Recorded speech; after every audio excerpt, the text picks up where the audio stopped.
Cautious Hero, a rip-roll and romp-wriggling addition to the infinite well of seasonal isekai series. However, unlike its contemporaries, Cautious Hero manages to set itself apart by playing full tilt into its rather comedic premise. I mean, the idea of summoning an ultra min-maxer that spends all his time gaming the system, then surround him with crazy and incompetent gods, and you have a story that practically writes itself. It really does make for an entertaining series, especially when the realization that the world is actually far more dangerous than what's to be expected, leaving you questioning whether or not our ultimate preparation hero Seiya can actually overcome the ever-escalating obstacles in front of him. That is, except one thing.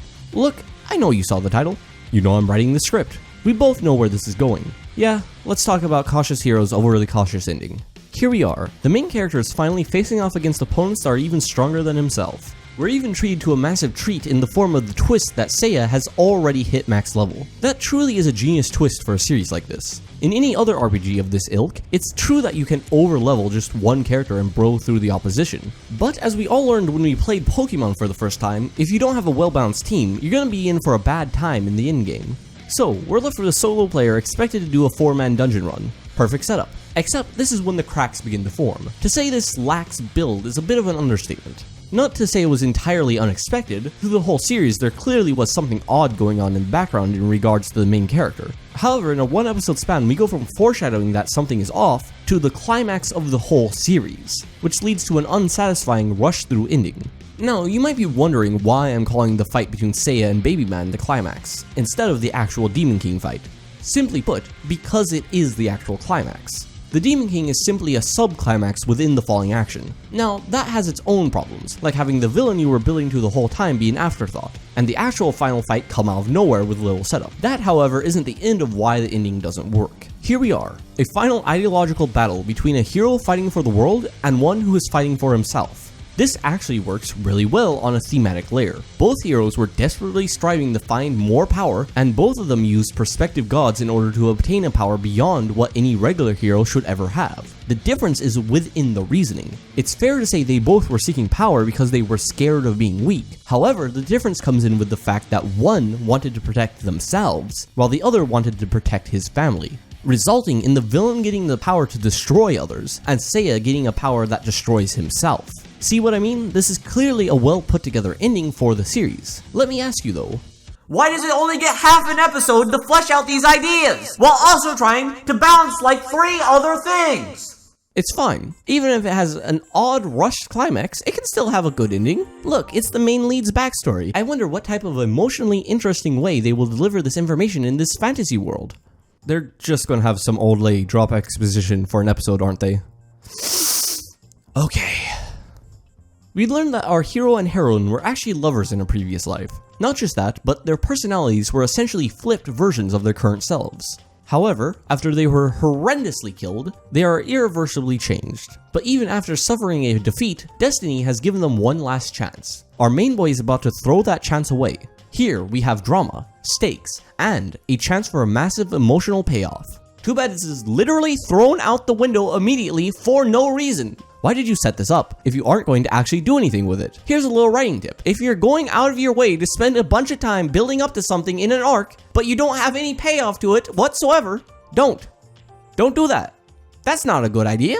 You can slowly build to something over the course of the series, or play your hand to have a stronger overall arc. This is like getting a perfect hand in a card game that you slowly built up to over time, and then just flipping the table and shooting yourself for some reason. What was the purpose, I ask? There wasn't one. However, I'm sure that at the very least, now we will get something good. The climax was rushed over, the emotional resolution of the series was thrown away in order to have something to look forward to next season, but here we are. The final battle. Seiya's ultimate attack has failed. However, this is the overly cautious hero. He has to have some amazing final piece of preparation in case of this exact scenario. A final amazing twist that will leave the viewer shocked and in awe of the incredible forethought on display. Something so unbelievable, but yet makes perfect sense. An ultimate ending to the final confrontation. Something so incredible that he just uses the same attack again. What? Why? Huh? That's stupid. You're stupid. Stop being stupid. This is potentially the tamest ending that could have happened. You know what would have been better than that? An actual simple twist no one would have seen coming. If the ultimate attack that couldn't lose actually managed to defeat the enemy.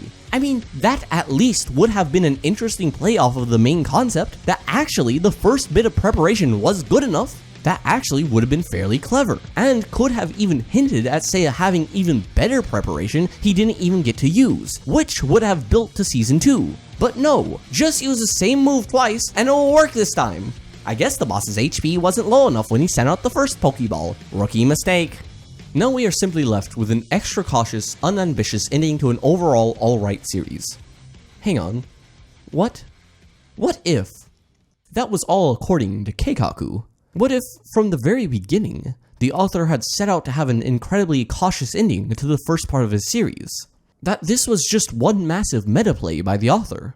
Maybe he was shaping the world in his own image to have an insane scheme. That actually, they are building a multimedia empire and going about it through the series. I mean, looking at this, it looks like Cautious Hero is their first series. That means this man must have been planning for this to happen from the start. Let me see what their name is. Light Tuchihi. Could it be that this man also made a deal with a Shinigami? Of course, metaphorically. Unless... Do you know what this means? Light sat down with a notebook in front of him and began writing his master plan line by line, laughing at all the heathens who couldn't comprehend his incredible naming scheme. Yes, he says, I shall make the ultimate metatextual ending to the first piece of my empire, and as it expands, the world will come to understand and fear the name Cautious Hero. Looking at these overwhelming facts presented here, I tip my fedora to you, sir. Truly, you have written an ending with one ultimate meta stroke. I simply cannot believe the genius on display with this ending. Truly, Sensei, thank you for this heroic ending. Well, after seeing what an incredible job was done for the finale of Cautious Hero, I wonder how I can have nearly as satisfying of an ending for this video. The answer is, I can't. Maybe one day I'll have developed the otherworldly skills necessary, but to get to that day is going to take some time. In the meantime, I would appreciate some support on my content. Like the video if you liked it, share it anywhere you can, and subscribe to help grow the channel. If you really want to support the channel, I have a Patreon that's in early access, or if you want some different types of content, I've got a couple other channels with podcasts, writing videos, vlogs, and more. If any of that interests you, check it out. And since we're talking about an isekai light novel series, I would be remiss if I didn't mention I have my own isekai light novel series coming out soon titled Icarus Reborn. So check that out sometime in the future. I'll see you all in the next video.